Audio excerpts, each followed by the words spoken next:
That's okay. That's okay. So we're going to be doing a bit called the manufacturer's specification. Does anybody know what a manufacturing specification, what that is, or anybody want to have a guess, knowing where we are in the project at the moment? What's a manufacturing specification?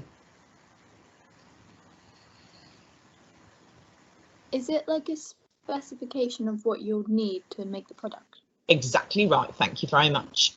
Thank you. Well done. Yes, exactly right. What do you need to make the product? And the idea, a manufacturing specification, is in real life, the designer would give their product, their instructions, their idea to somebody else to make it. So that quite often is what happens.